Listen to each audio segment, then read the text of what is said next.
자, 오늘 본문을 보니까요, 예수님께서 제자들에게 믿음을 심어주시려고 하는 거예요. 믿음을. 제목서부터 어찌하여 믿음이 없는, 어찌하여 믿음 없는 것에 대해서 책망하시는 거잖아요. 그죠? 근데 우리의 믿음은요, 우리의 믿음은 우리가 노력해가지고 주어지는 것도 아니지 않습니까? 실력이나 공부하거나 자격증으로 얻어낼 수 있는 게 그게 아니라 전적인 하나님의 선물이고 구원의 유일한 수단 아니겠어요?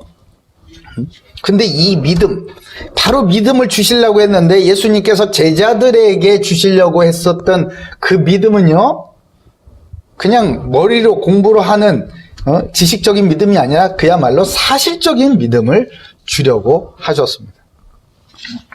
이 믿음은 주어진 그대로, 주신 그대로 그냥 머물러 있지 않고요. 점점 자라나기도 하지만 때로는 우리가 그 믿음을 잃어버리기도 합니다. 여러분들 그런 경험이 있을 거 아니에요. 나는 왜 믿음이 없을까? 어떤 상황에 부딪히면 마치 나는 그리스도인이 아닌 것처럼 행동할 때가 있잖아요. 예수님을 전혀 의식하지도 않고. 그건 믿음이 없어서 그런 거예요. 하나님은 우리에게 믿음을 주셨는데 나는 믿음이 없단 말이야. 어떻게 됐지? 이게 배달사고가 났나? 내가 잃어버린 거야. 이 믿음을 잃어버렸어.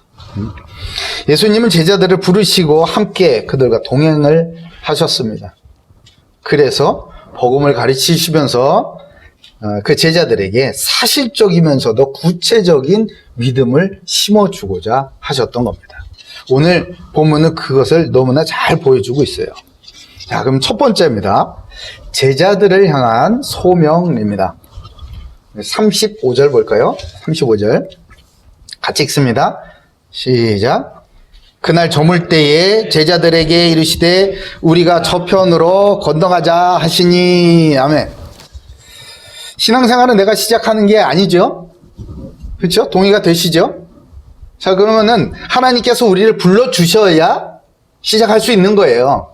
하나님께서 우리를 부르실 때, 우리의 이름을 한 사람 한 사람 부르실 때 비로소 신앙생활은 시작이 되는 거예요.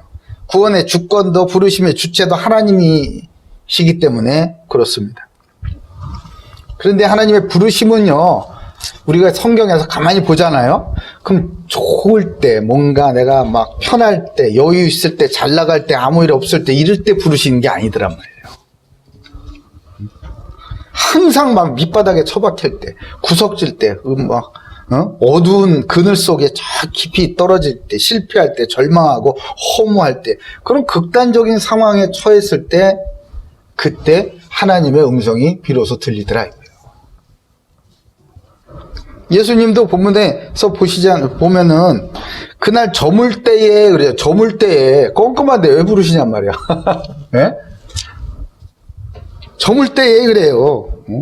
저물 때에 제자들에게 이르시되 우리가 저편으로 건너가자 그러면 건너가겠네. 그렇죠. 예수님께서 함께 건너가자고 한 거잖아요. 그럼 건너가겠네. 아멘. 될 줄로 믿는 거예요. 그게 이제 믿음이에요. 중간에 어떤 일이 있다 하더라도 예수님께서 나에게 건너가자라고 하셨으니까 너 혼자 가라가 아니라 건너가자잖아. 그럼 가면 되는 거예요. 가면. 그게 믿음이란 말이에요. 본문에 보니까 예수님께서 저 갈릴리 호수 바다를 건너가자로 온 거예요. 이 호수가 간단한 호수가 아니에요. 호수의 둘레가 약 53km. 북으로는 21km, 동서로는 11km. 면적이 166 평방 킬로미터야. 166 평방 킬로미터. 이 감도 없잖아. 그치? 솔직히 말해서 감도 없지. 충주호, 우리나라에서 제일 크다는 그 충주호가 67 평방 킬로미터예요.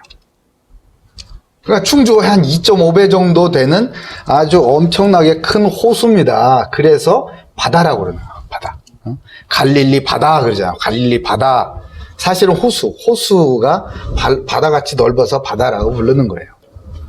근데 그렇게 넓은 갈릴리 호수를 건너서 거라사 지방으로 가자고 하시는 거예요. 날은 저물어 어두운데. 참 아주 곤란할 때 부르시는 거예요. 곤란할 때. 곤란할 때. 근데 이 성경을 보면요, 이 제자들만 곤란할 때 부르신 게 아니더라 이거예요. 여러분 노아의 방주 아시죠? 그 노아는 어떤 시대에 하나님의 부르심을 받았습니까? 사람이 너무나 악해. 어려서부터 계획한 마음을 생각하는 계획이 다 악해요. 싹 다 악해서 정말 하나님께서 사람을 지었음을 한탄할 정도로 악했어요. 자기의 보기에 눈으로 보기에 마음에 드는 좋은 사람들을 사람의 딸들을 다 그러다가 장가를 갔더라.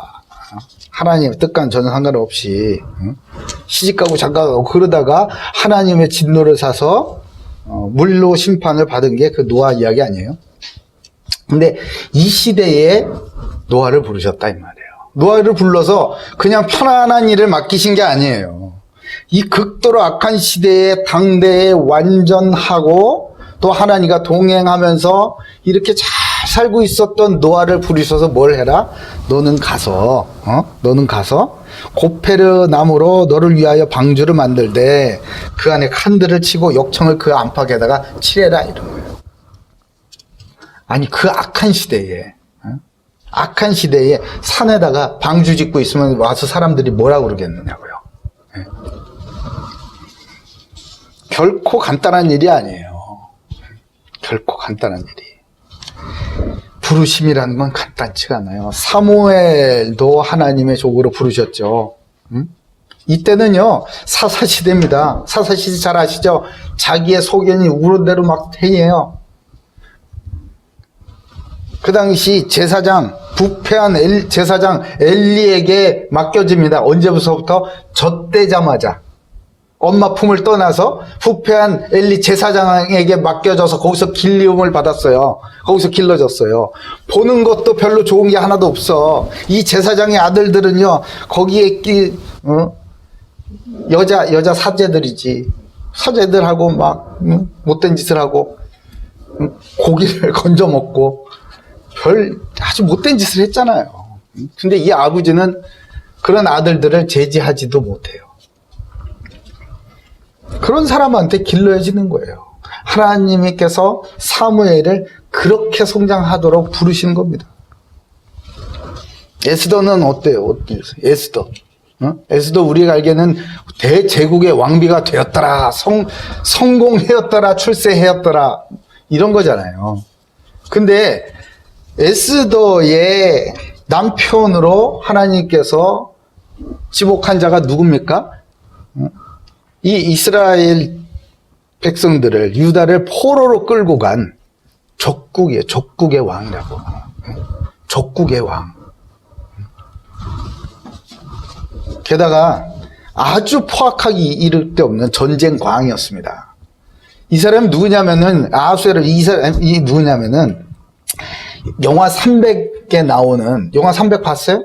영화 300에 나오는 그 크세르 왕 알아요? 그 코끼리 타고 그 시커멓고 막 정말 괴기스러운 그 사람, 그게 에스더 남편이요.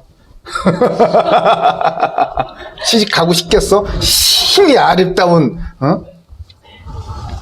에스더. 쉽지 않아요. 쉽지 않아. 가서 자기 목숨을 던져야 하는 결단이 필요했습니다. 여러분의 부르심은 어떤 것 같아요? 여러분을 향한 예수님의 부르심은 좀 다를 거라고 생각하십니까? 아니요. 그때보다 지금 몇십 배, 몇백 배로 악한 시대에 우리는 살고 있어요.